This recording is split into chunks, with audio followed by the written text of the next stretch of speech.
I really try to be the type of person where it's like, unless I have evidence, I'm gonna trust you. I try to trust you.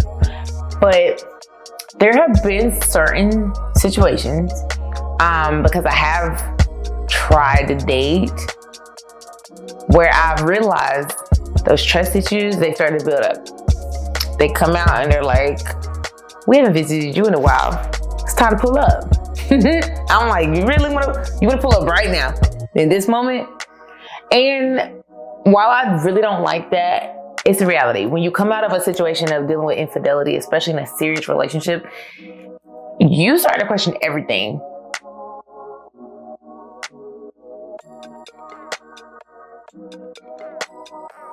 Hey y'all, welcome to another episode of I Wish I Could Make This Up, but it's real life. We are in season 2. If you've made it this far, you've seen a few episodes at this point. I hope you've enjoyed, because I have enjoyed filming them just as much as I hope you've enjoyed watching them. But today is a good day. We talk about dating after divorce. Who don't want the tea? I want the tea. I can't believe I'm about to spill the tea. Actually, I can, because I've been waiting for this episode. It's going to be really good. I hope that it, shed some light on the journey through dating after divorce. And it's not the most beautiful journey. I mean, well, beauty is subjective, right? But it's a journey nonetheless. It's just a journey, and I'm on it. So God bless, because let me tell you, it ain't been easy. And it's honestly it hasn't been as hard as I thought. I hear what people be saying is in the dating pool, because y'all be really putting it out there on the social platforms. I can't say I relate fully, but I have seen it. I've seen what you say, and I'm just like, look, that's not really my experience. I've had good, bad, positive, negative, whatever.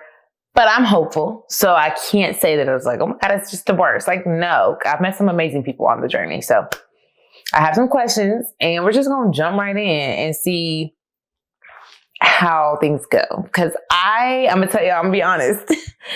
I did not look at these questions prior to like 20 or so minutes before filming this.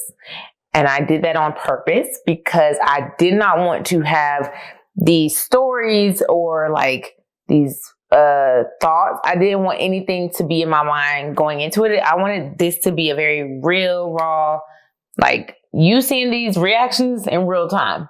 So I didn't really know what these questions were. I glanced over them, but let's get into it. So the first one says, did you feel ready to date after your divorce, or did you jump in just to move on? That's kind of loaded. I'll be honest. So I think I mentioned this in the episode where I was talking about the resources and like the tools for healing. My trauma therapist was the one who suggested that I begin dating again. And when she suggested it, I ain't gonna lie, I looked at her, I'm like, you want me to do what? But based on the things we were talking about, and at that time, so context, this is great. I didn't mention this. During the time I was in trauma therapy, my regular therapist, where we just do talk therapy, she ended up going on maternity leave. And she had, up until that point, been my therapist for like 4 years. So when she said she was on maternity leave, I was freaking out. I ain't gonna lie. I was like, oh my God, I don't know what to do. Like, who am I going to talk to? And so I expressed that concern in trauma therapy, EMDR. And she was just like, we can mix it in. We could do talk therapy, and then we could do EMDR. So like, you don't feel like you're missing out on anything. So that was a blessing. But in one of our talk therapy sessions, she was just like, based on what you've been telling me, what we've been talking about, I think you need to do something that would get you outside of your comfort zone, but also just like help you feel like your true self, but you deserve to receive your flowers. Like, you should be wined and dined, receive your flowers. And she said, I think you need to go on a date. And when she said the word date, I was like, date? Like, I was like, I don't know, girl. I feel so removed from that. And also, I just felt, I don't know, mentally and emotionally, I knew I didn't have to like commit or be exclusive or take it seriously, but it just felt very outside of my comfort zone because I had been so used to being with this one individual. So she mentioned it, and I told her, I said, okay, I ain't gonna back down from a challenge. One thing about me, I ain't backing down from a challenge. You challenge me, I'm gonna be like, all right, let's shake on it. Like, I'm gonna meet you there. So I told her, cool.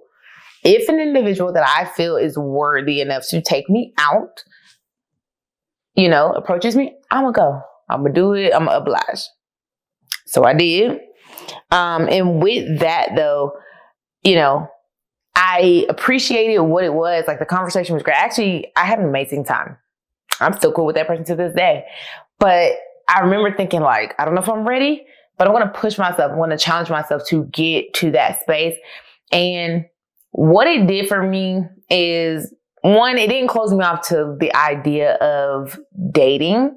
Because what she shared with me candidly was that she was working with a lot of women, and she had seen over years' time that a lot of women in my situation, they become comfortable with being alone and being in their solitude. So she didn't want them to feel like, okay, I'm so comfortable here that it's hard for me to now explore dating or get back out there, because a lot of them want to be married again or be in a lasting relationship again. And it's like, well, if you get so comfortable in this space, it may be hard to get back out there. So what she didn't want me to do was get so comfortable in my solitude and singleness to where I just kind of like forget about getting back on the dating scene and meeting somebody. And so she was like, I think you need to get back out there now. Like, you don't have to be serious, but kind of get your feet wet. So I did that. I wouldn't say it was prematurely, but I do think I tried to tell myself I wasn't ready. In reality, I think it helped me get ready. I'll say that. I think it helped me get ready. And I enjoyed it. The company was immaculate, top tier. No complaints. No complaints. But I think that's the part that you need to keep in mind. Like, you cannot just be like, well, I'm ready to get back out there. Or even if I'm not, like, let me try it. No. Make sure whoever you are going on that date with, if you're jumping back into the dating scene, make sure it's somebody worthwhile. Make sure it's someone that you feel safe enough with. And obviously you might not know if you're super emotionally safe, but like someone that you can have a good time, they're going to respect you and your boundaries. Make sure it's somebody that when you look back on it, whether it progresses into something or not, you can say, I have no regrets. And that was my situation. It was just like, we're hanging out. It's a vibe. Let's have fun and see. And I have no regrets. We went out, and I went and I told my trauma therapist after that, I was like, girl, thank you for that suggestion, because I did take your advice. I went out, and it let me see that all men are not trash. Like, I've never felt that. And I don't want anybody to think that if they've had a bad experience with men or women, whoever your choice of partner is, if you have a bad experience with that, I don't want you to think like, oh, because one person mistreated me, this is how everybody is. No, there's so many people in the world. That's not the case. So me getting back out there was like a reminder of that. It reminded me that there are good people out here. There are people that will respect you, respect your boundaries, and you will have a good time with. So don't put all these people into one category. So that was kind of like that introduction of like, let's not close this spot off like this. Let's explore this, whether it's right now or later. Let's kind of like start to explore, see where we fall, and just be open, because you never know what could come from it. So that was that. Let's go into question number 2. What mistakes did you make when you first started dating again? Okay,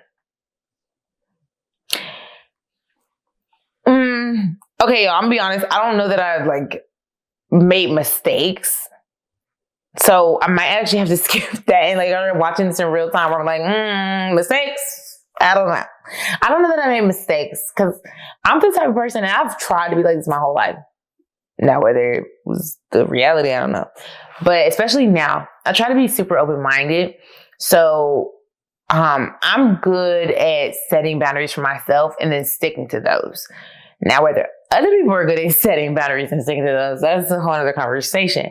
But I feel like I'm pretty good at setting boundaries and, staying within the parameters of those. So I don't know that there's any mistakes.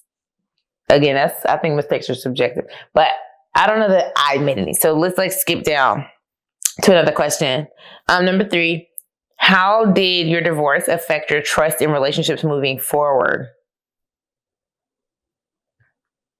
I'm gonna look at this camera. I'm real serious. Y'all, okay. You know how people talk about trust issues? Drake talks about them. We all have talked about trust issues. I think over the last decade, for our generation at least, trust issues have been a real topic of conversation. I definitely have trust issues. Let's be real. Getting back to the dating scene has really uncovered the trust issues that I hope were not there, but I realize they're there.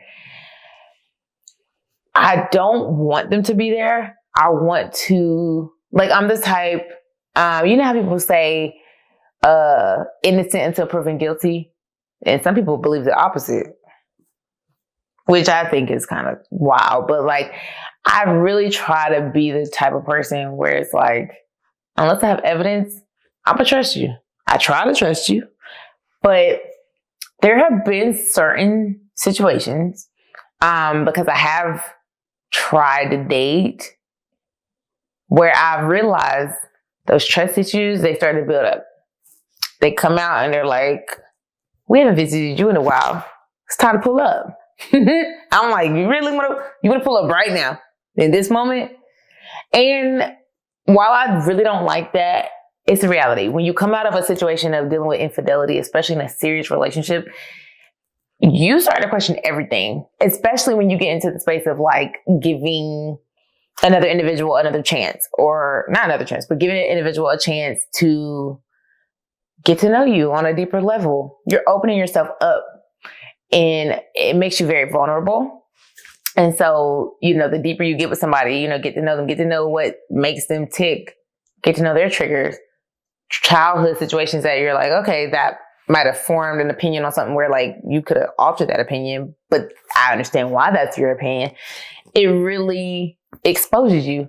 And when you get to that space, you realize, look, feelings are involved, emotions are involved. It's easy to realize trust issues, because I care so much. The trust issues are there. Certain things, you start catching feelings. You're I don't like that. I'm triggered, this and that. You realize how invested you are when certain things go off, and you're I don't really like how that feels. I don't like how that looks. And it's just, you don't want them to be there, but they welcome themselves in anyway. So trust issues are a thing. Me personally, again, I try to be open-minded and understand that anybody I meet, I guess now or moving forward, they have nothing to do with my past. So I understand they're not the same individual, but I think because of the things I learned and saw, there's certain signs that pop up where I'm this feels familiar. This looks familiar. This smells familiar. I'm being crazy. Smells crazy. I had to do that because, I can't be too serious. But there's certain things where it's okay, this feels familiar though. So now the alerts go off. It's oh, hold on. Is this the same thing, or is it just this one little thing that reminds me of that, but it's not that? You really got to know. You got to be tapped in with your discernment. If you believe in God, whatever God you got, I don't know, you need to tap in, because your discernment is always going to tell you. Your intuition, the dreams I dream, that's where my intuition is ooh, it's in there. So when I dream and see things, I don't take those lightly, because I realize it's a sign. It's giving me a piece of the puzzle that I need to have a full understanding. So, naturally, when you experience one thing, it's going to be embedded in your subconscious. So moving forward, when something presents itself to you, if you feel something in your intuition is alerting you, it's probably tapping in with that subconscious. It's they meet. and they're like, hey, look, you experienced this before. Now this is meeting. It's a magnet. Now they draw together. You should take heed. You should look at that and say, okay, let me assess what's happening because there's a reason. And I don't take any of that lightly. If something pops up in your mind, do not take that lightly. There's a reason why it's in there. A thought is not just a thought. Coach Kim mentioned this in season 1. It's not just a thought. There's a reason why it's on your mind. Take heed. It's in there for a reason.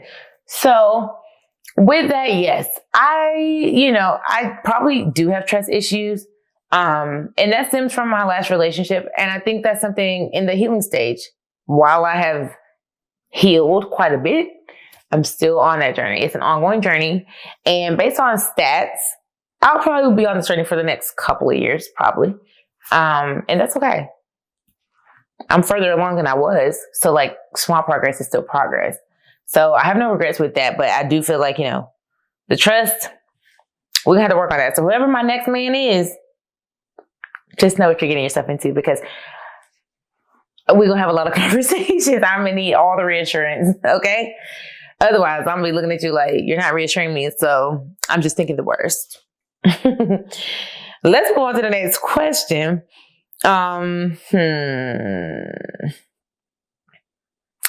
What red flags do you look for now that you might have ignored before? Let me say that again. What red flags do you look for now that you might have ignored before?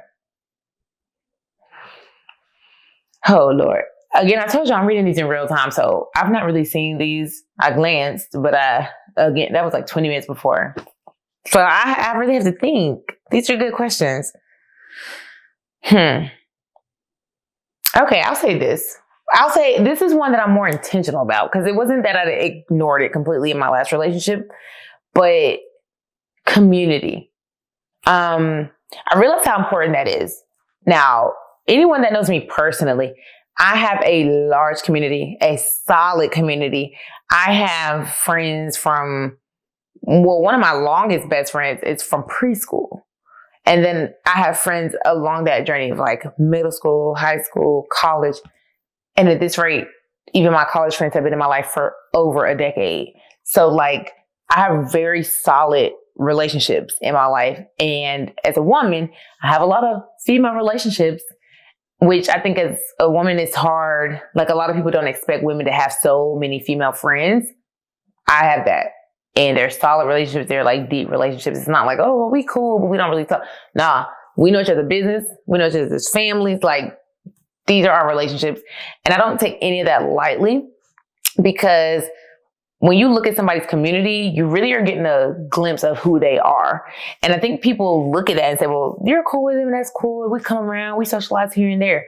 No, go around somebody's community. That's going to tell you that's really going to tell you exactly who they are, how they interact with those individuals, how the individuals interact with them.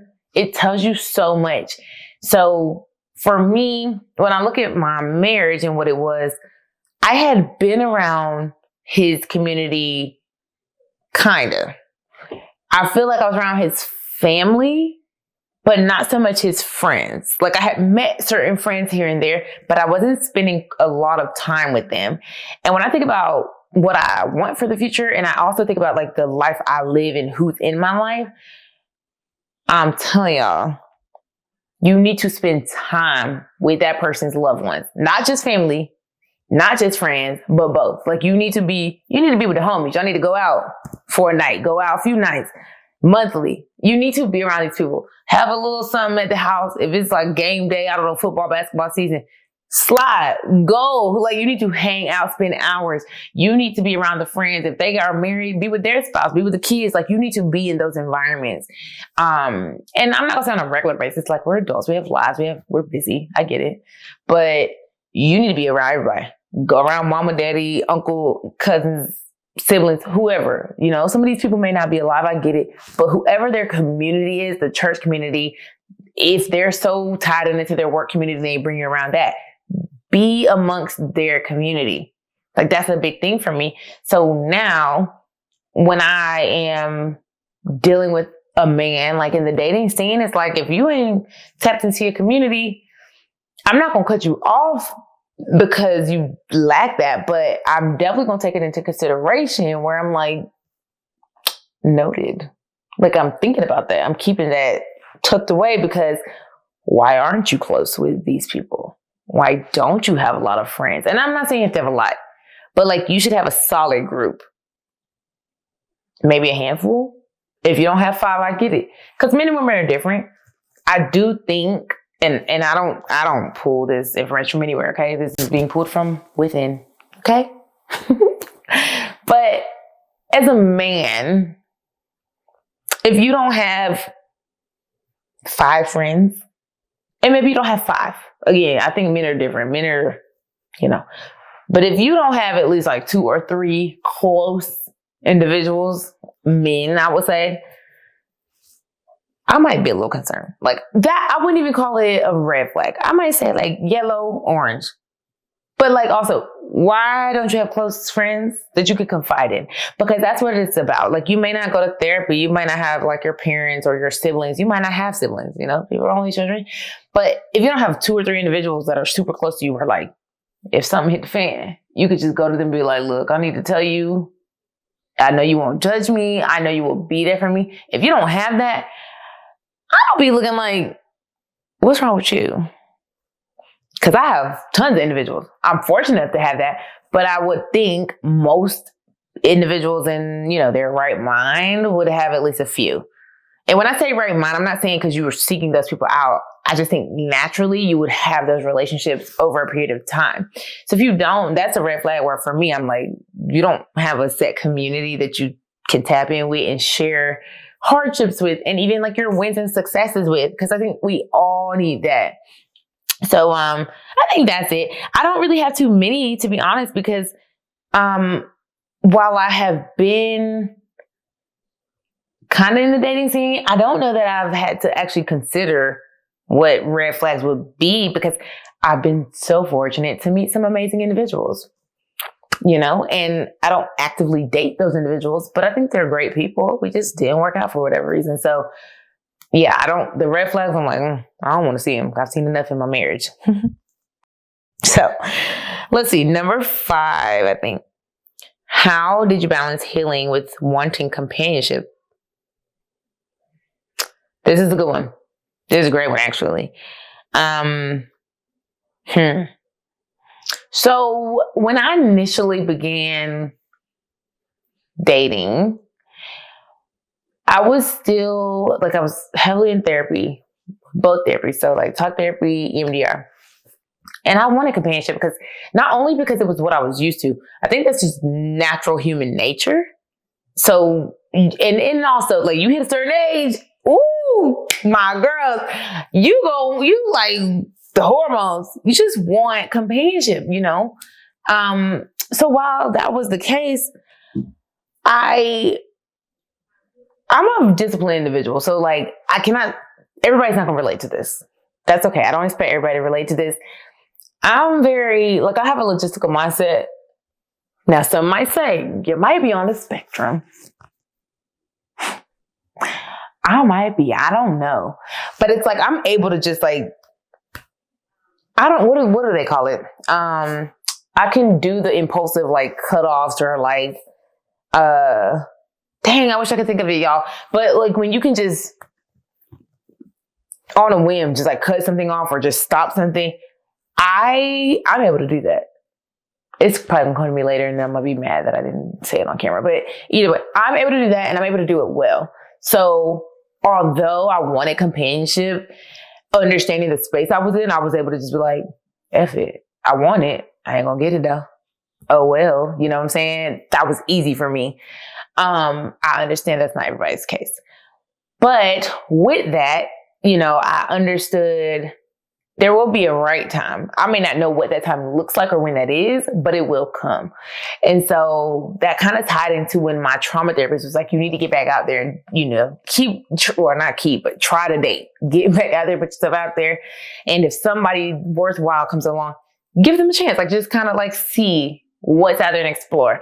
And so thankfully, around the time where I was kind of yearning for that companionship, And not to think too deeply into companionship, because it's not like I didn't want nothing serious, but I did want somebody a little, text on the side, a little FaceTime, a little go on a date type thing. It came along, and it was somebody that I had actually known probably like for a few years, but we didn't really talk that much. But it was like, I'm familiar with you. You seem okay. So I'll oblige. Like, I'll go with that. Excuse me. And it happened. But with that, I feel like I understood where I was. So I was upfront with the individual. I said, look, this is my expectation. This is what I have to give for this encounter. Let me know where you are after learning this information, and then let's see if we can proceed. So I think that's the main thing, where it's like, I have to be super honest and upfront, because I don't want to come off in a way where, they're misled, or they think, well, she wasn't super honest, so I kind of thought she was in one space, but she wasn't. One thing about me, I do a lot of things, but I don't lie. I don't tell you anything that's, misleading. I'm going to be straightforward, because I would want somebody to be like that with me. And I think this actually ties into another question I saw in here. Yeah, it kind of ties into another question. But I feel like being honest, being upfront, that is something that's super important with the balancing, because you can get yourself back out there, especially something like after a divorce. Like, dating after divorce it ain't cute, really. It's scary.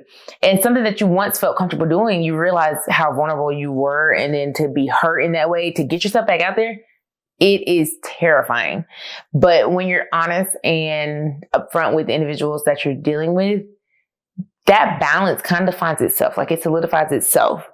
You don't have to do too much with that. Like, you don't have to search for it. You don't have to try to build it up or like have a whole plan, but just be honest.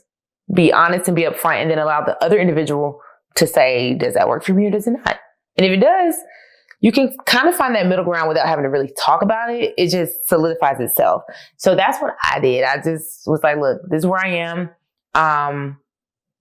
At that time, when that initially happened, I knew, I was like, I need to give myself a year post-divorce, like from the time that it's finalized to the, whatever. I need to have a year. And then then I can consider, like, I can still date, but then after that year, I can consider being exclusive if it comes to that. But before then, it's just like, it's fun. We're just exploring. We're not taking anything serious. We're not taking anyone seriously. Like, we're just getting our feet wet, seeing what's out there, and getting reacclimated into the dating pool. And that's what that was. So if you're in that space, just know I understand how it feels. I've been there. It is scary at first, but once you're in it, it is fun if you are with the right individuals. And the right individuals will understand where you are mentally and emotionally, and they will support you in that. They won't do too much, but they'll do just enough to let you know, like, we're here. Let's have fun. Let's hang out. I could be a support system if that's what you need. But also, I don't have these high expectations of you, because I understand the space that you're in. And again, I was fortunate to have that. I understand everybody's not. So keep that in mind if you're on this journey. So next question. What was the biggest lesson you learned about yourself while dating again? The biggest lesson. I have to think on this one, y'all, because I don't really. Ooh, y'all, this is good. Y'all better get something exclusive. Okay, I've not talked about this.